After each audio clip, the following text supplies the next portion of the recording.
All right, what's up, guys? Another episode of the Growth by Shawn podcast. Repeat guest Dave Robinson. What's up, man? What's up, Shawn? Stoked to be here. Stoked to see you. Let's rock and roll, man. Yeah. Um, Dave, for everyone that hasn't listened to you before, they can just go back and listen to the previous episode if they want a little bit more backstory on you. But I think it would be helpful if you gave us a year in review Hmm. for yourself. Cool. This will be a great head start for me because I typically do this the last week of December. We're recording this like 2 weeks before Christmas. This will come out, the first week of the year. So this will be great. This will be great. So, year in review. Frankly, this has been like the best year of my life. Take out the like. It's been the best year professionally. I recently got engaged to my partner Ruslana, which is amazing. Engaged life is awesome. We've lived together for 3 years, so it hasn't like changed a whole lot, but it's still amazing to have that like firm commitment. That is we're on the same track, same train, same path, etc. I took a month-long vacation to the Mediterranean, which was incredible. I did zero work the whole time.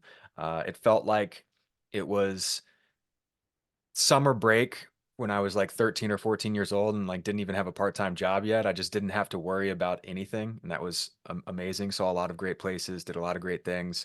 Uh, Facilitated a couple of storywork retreats, one of which you attended, which was amazing. Um, with Chase Tollison, also helped out our buddy Taylor Morgan at two of his immersions. I hit 1,000 sessions in Storywork, which had been a 3.5, close to 4 year goal, which was awesome, but also scary because instantly my next thought was, oh, well, now I get to hit 10,000. And that's a long goal. That's a 25-year goal. But that's cool. That's written down.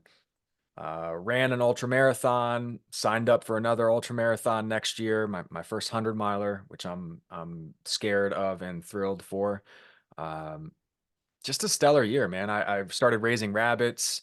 I drank rabbit broth this morning. It was phenomenal. I've got a whole pot of it in the fridge. I've got freezers full. Uh, Ate some of my sweet potatoes, my purple sweet potatoes last night for dinner that I harvested. So it's been an awesome, awesome year. Yeah. I don't want to hear anything else about your rabbits. Are So you? you can leave that there. They're cute. They're out in the bag. Some of them are still here. They're amazing. Yeah, some of them are still here. That's the main component there. Exactly. The reason I wanted to start with this is how, with everything that you do, okay, and have done, all of the accomplishments and how great this past year has been for you, how do you get to a place where you can be content with all of the accomplishments and not just continuing to look forward and want the next one, want the next one, want the next one? Yeah, great question. I always pick a theme for the year, like a word for the year. And 2024 is the theme has already been picked out. The word is inevitable. Inevitable. And that's how I felt about my business, my personal life, my, professional life, my hobbies, things like that. Like I do a good job of releasing the timeline, the desired timeline for my desired outcome. And so I can just flow and let it come, and if it happens next year, great. If it happens in 4 years, great. I'm committed to my process. And that's the other key is there's a asterisk, behind my, right? Like I'm not on anybody else's path. I'm not following anybody else's program. I'm not doing anybody else's daily routine. I've discovered what works for me most of the time, and I'm pretty consistent with that. And I release expectations on accomplishments and timelines. And I'll give you an example. Is I thought I was going to do that 1,000 sessions like in 6 months, and like that went by and, okay, 2021. Oh, that didn't happen. Like, all right, I'm going to do it in 2022. Like, oh, that didn't happen. It's like, all right, I'm going to do it in 2023. Like, and it did happen. But if it didn't, great, I'm going to do it in 2024. And it doesn't mean that I wasn't working hard towards those goals. It doesn't mean that I wasn't, that I didn't have, a little like, ugh, man, I really wish I had done that this year. But it also means that I knew it was going to happen eventually. And that's totally good enough with me. So I release the expectations of when and how those things get accomplished. I think that's one of the most difficult things for people is they become so attached to the outcome. And so how did you start to detach from that outcome? I mean, I don't think it was something that just happened overnight, or have you always been wired like this? Where did where did this come from? There's an amazing quote by Tim Ferriss that I really love that and it goes, there's no such thing as unrealistic goals or dreams, merely unrealistic timelines. And there's another quote that I don't know who it's by, but it relates in that you can do anything you want in this life, just not everything you want in this life. And like, I'm off the top of my head, like I'm not a math guy, like at all whatsoever. Like if you, for $1 million, could you divide these fractions? Like I ain't getting those $1 million, man. That's just Mhm, not happening without a calculator. mhm, It just doesn't work like that. And if I got it in my heart of hearts and in my soul that I'm going to become a rocket scientist, it's like, well, okay, like that's going to take a lot and a lot and a lot of work, and I'm going to have to give up almost everything else and dedicate my heart and soul to it, and it sure as heck ain't going to happen next year in any way, shape, or form. But I do truly believe that if like that was my goal and that was my path or that was my journey, like, okay, maybe at 60, I become the rocket scientist, right? mhm, Awesome. But uh, I'm very specific at the things, like knowing the things that I want and very specific at moving towards those. I'll give you another example. I've never hit my financial goals for the year, hmm, ever. This is the mhm, closest I've ever been this calendar year. It's been the best year professionally of my life. Also includes my 6 years of financial planning in my mid 20s. That includes all my years of coaching, et cetera, et cetera.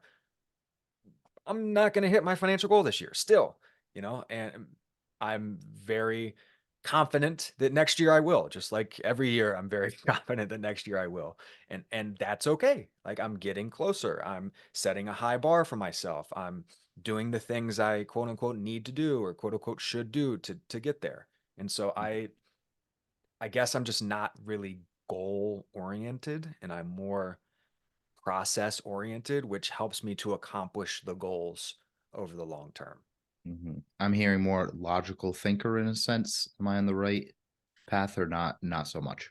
I'm very, what is it, right brain, like emotional. Mhm, I have, I'm definitely not analytical, but I do a lot of thinking before I make decisions. And mhm. there's a principle of permaculture that says that I'd rather do 100 hours of thinking and 1 hour of work than 100 hours of work and 1 hour of thinking. And that 100% aligns with me. I'm the same. I don't like wasting time on dumb tasks or dumb Mm, things. And I would rather just not do it if I think I'm wasting my time. that makes sense. So, can you help everyone? Not in a sense I of believe so. like everyone in the world, but Yeah. like anyone that comes to you, can you help them? Yes. Okay. Why?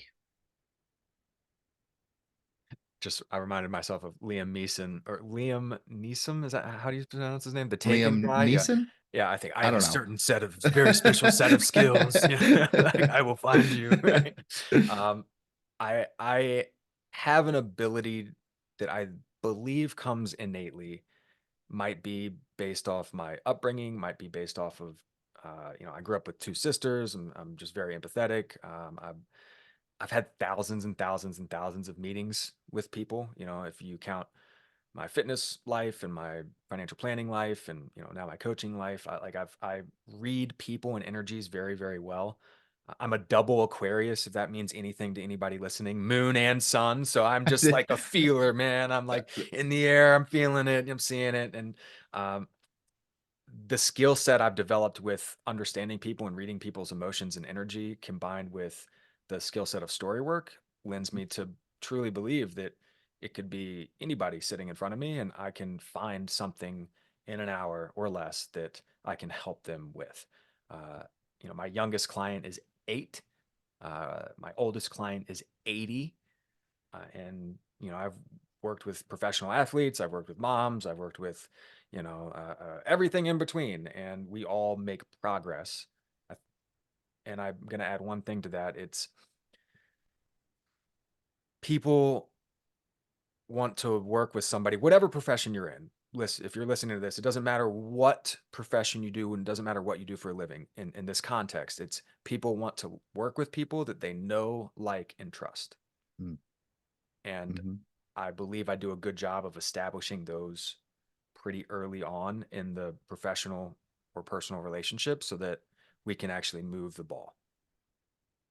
Now, when I look at the collective of how many people come to you and what they're looking for, what are how should let me reword this for a second.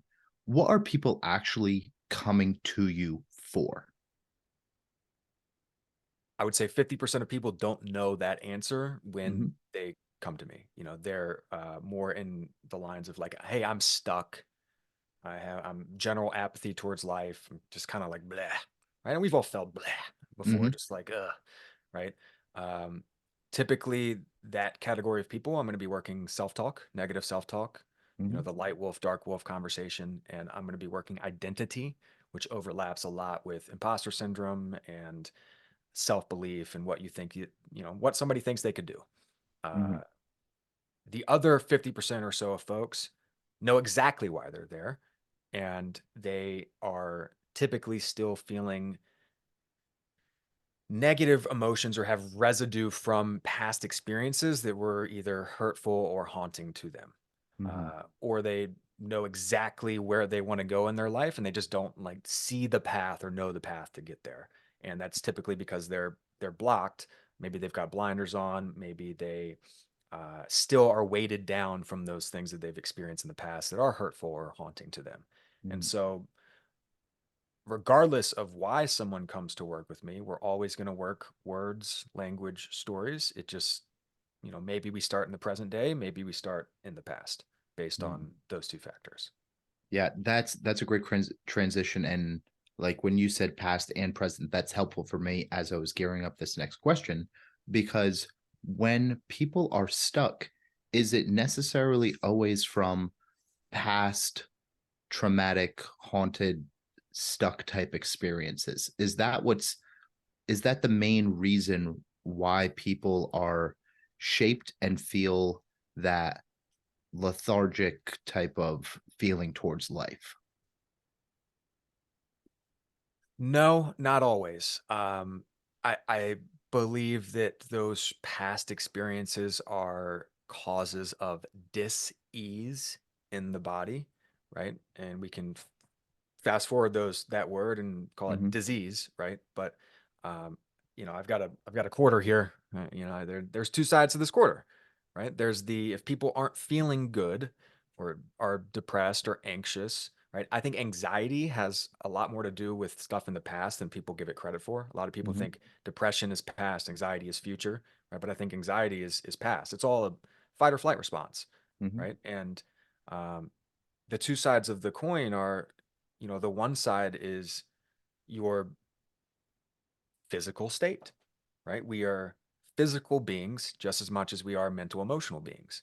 And so if the physical things that your body actually needs aren't being taken care of, then there's 50% of the problem, right there, right? If you're physically unhealthy, physically, not nourishing yourself, not drinking water, or getting sunlight, or doing all the things that necessitate quality health and vitality, then okay, yeah, it makes sense that someone might feel stuck or apathetic or depressed or anxious, right? The other side of the coin is that mental, emotional, call it spiritual side as well. And that's where the words and the stories come in. And that can be present day. It could also be the lingering effects from the past. And it's not like there's little like gremlins stuck inside of you that are preventing, growth, but it's more so that if you think about that thing that happened or you're laying in bed and then that haunting memory comes up or whatever, that's going to trigger fight or flight symptoms in your body which Hmm. present as anxiety, apathy, depression, et cetera, et cetera. Hmm. And Now, yep, go ahead. story work is tremendous for, and the whole point of it largely is to pull us down into that parasympathetic rest and relax or feed and breed state as it relates to those typically stressful, quote unquote, stressful things. Hmm. Um, Now, do you, because this is a very healing therapeutic type modality in terms of the personal development realm. Um, do you think that people need or that it's a necessity of some sort to heal in order for them to be happy and live a fulfilling life? Yes. And Okay. even if like I haven't had quote unquote haunting experiences. Like Hmm. nobody's gonna look at my slideshow of my life and create a horror movie out of it, Hmm. right? Unfortunately, a lot of people have, and since I started doing this work, way more people than I would have imagined have gone through those experiences. Now, everybody's had hurtful experiences. Hmm. Something somebody said, something somebody did, disappointment, didn't get this, didn't get that, yeah, cut from the team. Like there's a Hmm. million different, oh, that hurt, ugh, in my Hmm. chest, in my gut, in my heart, in my soul stories. And Hmm. those can remain stuck in there and prevent us as human beings from moving forward in our fullest, highly expressed, authentic capacity. And so I do believe that every human has hurtful experiences that if they Hmm. worked through using this or other modalities that work for them, that they would lead happier, more healthy, productive lives. Hmm. Then how can I look at someone that from the outside, like me having a conversation with someone, hasn't done any inner work or looked at their own stories or words and things of that nature, but they do feel happy? Is it just more of a spectrum? Does that make sense? Yeah, it makes sense. It might be a Okay. spectrum. They might also, like, I looked super happy when I was 27, 28 years old, and I was dating a gorgeous girl and living downtown in the fan and in Richmond. And we had a really cute dog and a white picket fence, literally. And, it looks like I'm making good money. I'm wearing a suit, I'm wearing a tie, I'm doing my thing. And that's when I hated myself and I hated my life. And I was Hmm. just good at grin and bearing it. And Hmm. so I think that if somebody's being really honest with you, there might be some stuff inside that they're dealing with that externally, the outside might look good, the insides might not be. Um, I think there's also a spectrum. I'm Hmm. way happier now than I was 2 years ago, for Hmm. example, when I had done the work, still doing the work, et cetera, et cetera. But I've got a sense of purpose, support, safety, stability, and passion that have just expounded since then. And I'm happier now than I was then, probably by magnitudes, even though back then I'd tell you, yeah, heck yeah, I'm happy. It's way Hmm. better than it was in 2017, Hmm. and 2021 is way better than 2017. 2023 is way better than 2021. Maybe there's a dip coming. I don't know, and I have I like to look forward and believe that that'll keep going up. Hmm. So, Um, this could be fun. What about someone like let's take one of the biggest social media uh people like Alex Hormozi. okay. Okay. Yep. What do you think that, and this is difficult because we only see from the outside, Yep. we don't see the inside. Do you think he's someone that is happy and fulfilled?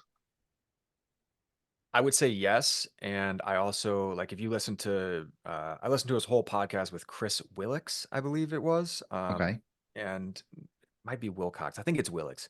Uh it was cringy might be strong, but it was like, dude, there's a lot of stories here. There's a lot Hmm. of issues. The stuff he's got going on with his dad, the stuff he's got going on with, his feelings of self-worth.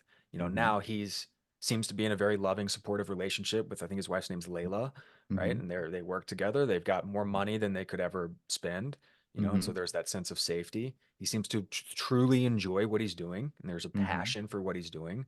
And I would put him in the hurt slash haunted category of what Hmm. he's experienced with his dad not supporting him and wanting him to do something different, and a lot of his early growth was as a stick it fu to his pops, and that Mhm. dirty fuel, I think he's still running on to a degree.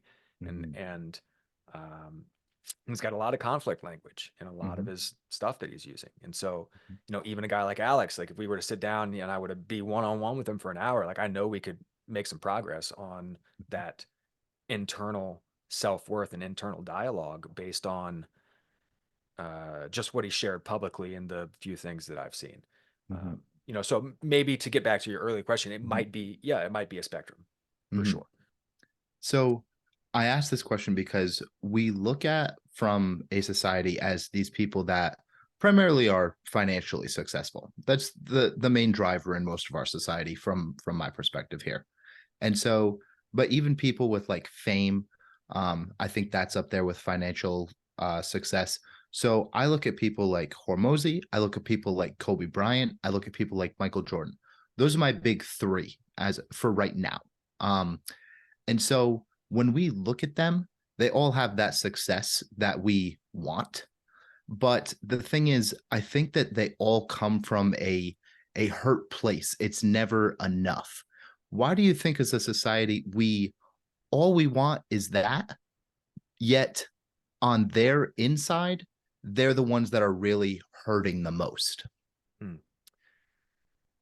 I think we're fire hosed from, toddler age that that's what quote unquote success looks like, right? Mhm. And that, unless you're rich and have a super hot wife and, are driving fancy cars and, a big house, like yada yada, then you're not quote unquote successful. And that's not how I view things, certainly. And in the past, that's what I was trying to get to. I was like, oh, I'm checking all these boxes and I'm still not happy. What the heck? Mhm. So um, I think out of those three, I think Kobe was probably the happiest because he Mhm. was so genuinely driven by his process, by that Mamba mentality, so to speak, to Mhm. be uh, the best that he could be. I Mhm. think Mike was, Mike's been known as one of the most competitive people of all time, but he got caught up in the other aspects of quote unquote competition. And, Mhm. like I think the gambling thing hurt Mike. I think Mhm. that, he was in an era where he was like a freaking god, and Mhm. that drains on the psyche, I can only imagine. He's also making $400 million a year from his Nike Air Jordan brand deals. And like eventually, like you just can't spend that amount of money. And unless he has true fulfillment elsewhere, which comes from love, really love of self and love from a partner and, love from your kids or family or whatever it is, then I think anybody's going to lack Mhm. in here in your heart if they don't have that aspect in their life. Mhm. Now, this is a great transition to what I wanted to get to. What are some of the societal pressures that men feel currently in our current day? To provide Mhm. financially, to quote unquote be a man, which Mhm. means be strong and assertive and not show your emotions, don't cry, don't be vulnerable. Certainly not in front of a woman, and probably not in front of a guy, else you're gay. You're, like, whatever, right? Mhm. Uh, I think there's a pressure to be something that you're not a lot of times as a man. I think Mhm. there's a pressure to just climb a mountain for the sake of climbing it versus, actually being able to choose your path and choose your mountain and like why you would climb it. Mhm. I think there's some statistic that, and I'm not going to get the exact statistic correct here, but you'll get the gist in that something like 60% of women believe that 60% of men are making $100,000 a year, like something like that, and that's just like also not accurate. Mhm. And again, I think that comes from culture, that comes from society. I think nowadays, in the past maybe 5, 10 years, culture and society and the news and media have done their best to wage a war against men and Mhm. masculinity. Uh, I do believe in toxic masculinity. I do believe there's Mhm. ways that masculinity shows up in its wounded boyhood, immature form. And I Mhm. also believe that masculinity is essential to society in general. It is essential that society has strong men, strong, Mhm. mature, truly masculine men that show up and lead from the heart in that king energy and not in that wounded boy energy that a lot of men, have. And there is a archetypal path that men follow, but if they follow that path based on society, it leads them one way. They follow that path based on uh, I don't know whether it's like inner knowing or based on like love and truth and goodness, then it most likely leads them another way. Mhm. Um, yeah, I've been having the conversation about masculinity quite a lot on the podcast recently and in a lot of my everyday conversations. And I think that there's a strong ish conclusion um for society to attempt to keep men weaker Yes. now, Yes. and the stronger men are looked down upon. Um, what would it look like for you if we overcame that? What are the steps to overcome that? I think the first is to not care in any way, shape, or form what other people think of you as an Mm. individual and as a man. Like I believe, and this is one of the core exercises I do with my clients very early on, is an identity exercise, and I believe we define ourselves. We are the only ones that can sing our own praises, and we're the only ones as individuals who can tell us who or what we can or can't be. And that goes for men, women, anything in between, or otherwise, right? And so first and foremost is to not care about society's expectations or your friends' expectations, what your parents think you should do, or anything else, right? It's like what's in here, what's in your heart, and what's in your soul, and what's in your gut, and follow that path, lead that life, be that person, and define that person for you first and foremost. And I think Mhm. if we just started there, right? If men were just at that point where it's like, hey, I'm going to define me and I'm going to be the one that decides whether I'm a success or not. I'm going to be the one that can look myself in the eyes in the mirror, like that Man in the Glass poem, Peter Mhm. Dale Wimbrow Sr. Uh, if you can look at yourself in the mirror in the eyes, not at the body matters too, but I'm talking like in the eyes and know that you're proud of you, then you've won already. Doesn't matter anything else that happens. Mm. I think that there's such a struggle with that because we're so disconnected now. I think that's the main like concern that I have with that. What do you find comes from that exercise when you first start doing it? So I'll lay out the exercise because this is Mm. something that you can do. If you're listening, you can hit pause right now and do this exercise, or you can, write it down and do it afterwards. There are some tricks and turns that I sprinkle in there, and maybe I'll talk about those. Maybe I won't. But the core crux exercise is top of the page: identity.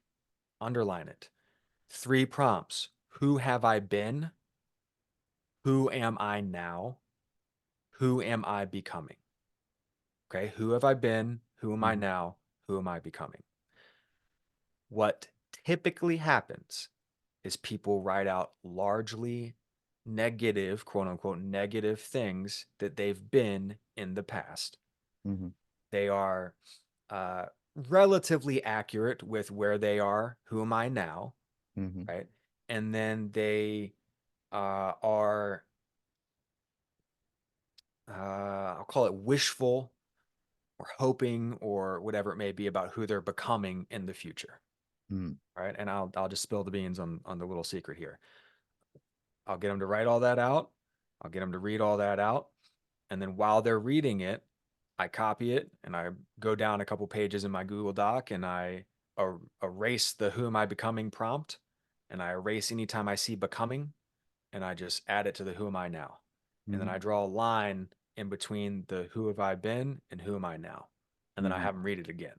Right. And they Mhm. don't see me making any of these edits. And it most of the time comes as a surprise to them. And the kicker here is most of the time there is a uh, what they write as far as who am I becoming is who they are today. They just don't have the confidence or the belief or the ability to see it for themselves. And it's Mhm. a massive slap in the face in a good way, as far as like, whoa, like I'm already this thing. Mhm. That's amazing. And that's not to say that we aren't going to get better as time goes on, Mhm. right? But I'm already the person that I quote unquote want to become. The Mhm. other point that I make is there is a very clear line now between who you've been and who you are now. And most of the time, there's a big gap between who you've been and who you are now. And people think that it's a lot. To sum this up, people think that they're way closer to the negative past and way farther from the positive future than is actually accurate. That's interesting because that's not how I would have thought the exercise would have gone. Um, or that's not the right way for me to phrase that.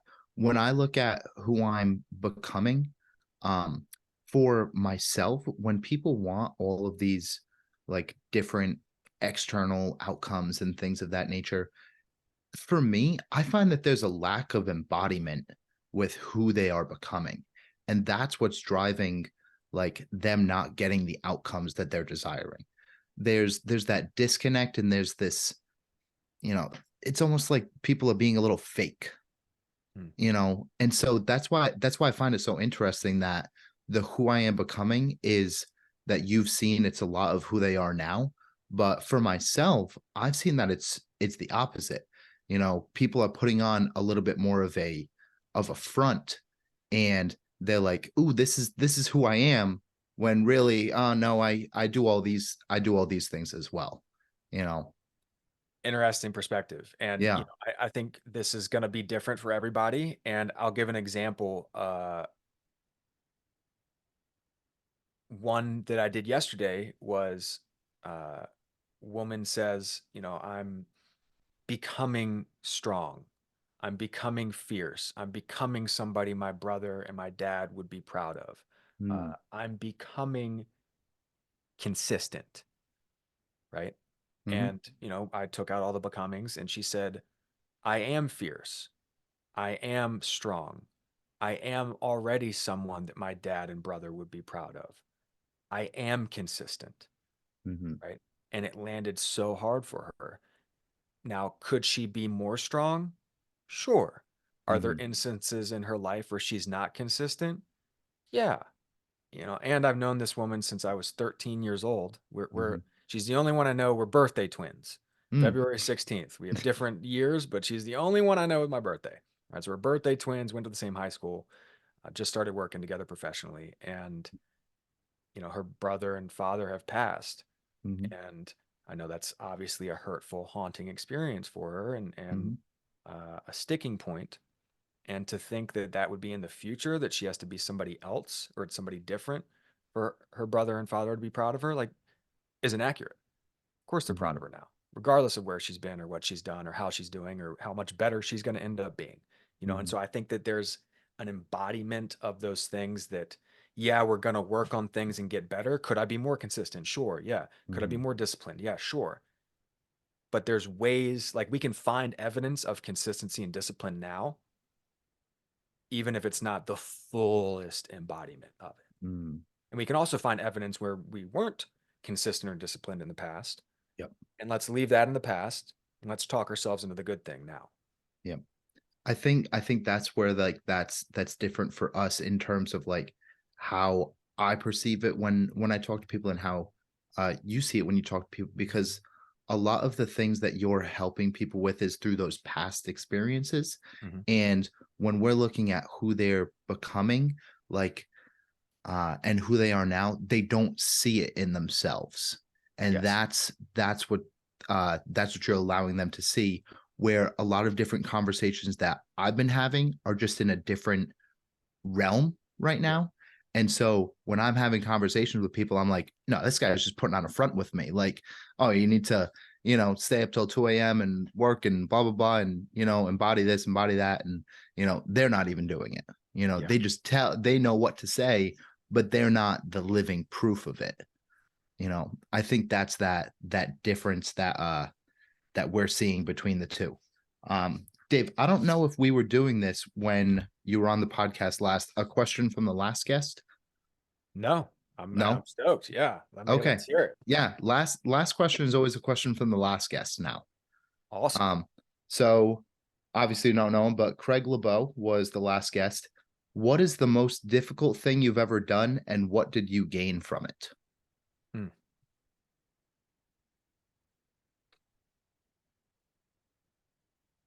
I'll tell you the first thing that popped to my mind. Okay. Mhm. The most difficult thing I've ever done was to commit to run a 50-mile ultra marathon when the farthest I had run was 15 miles. Um, I helped my buddy Pat, who lost his sister to cancer 10 years prior. This was back in 2017. And he wanted to honor his sister on the 10-year anniversary. I was also working with a child cancer support organization in Richmond, Virginia called Connor's Heroes at the time. And so, we were very good friends, grew up in the same neighborhood. He told me what he wanted to do. And I said, I'm not going to let you do that alone. When do you want to do it? In about 6 weeks. So, big, hard stop of like, oh, okay, like this is going to be really hard. And this is actually a great plug for Storywork in general, because this for weeks in this training, like I had all of the scenarios of what could go wrong in my head, Mhm. all of the what could go wrongs. Um, we started raising money. We linked up with a bunch of organizations in town.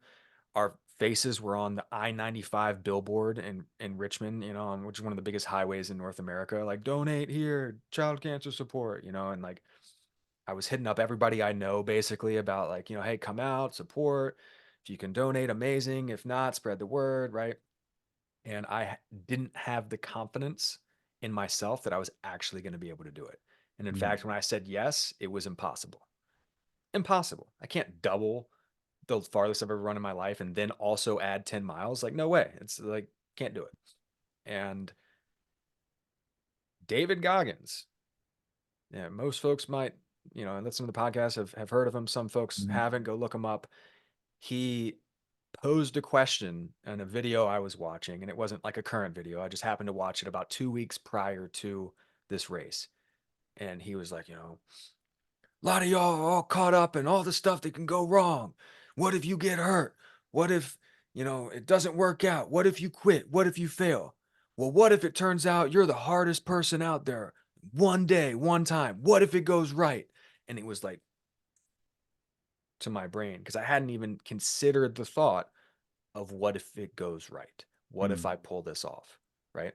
And uh, when I started, when I towed the line with Pat, it was a made up race. It was 10 laps around our favorite running trail, and actually 5 laps of 10 miles around our favorite running trail in Richmond. And when I started that race that day, I knew I was going to finish no matter what. And we did. And it was amazing. And I learned that I'm so much I'm capable of so much more than I ever gave myself credit for. I Mhm. learned that one foot in front of the other, literally and figuratively, matters most when it comes to long, ambitious goals. I learned that the story I tell myself matters most when it comes to whether or not I'm actually going to accomplish something.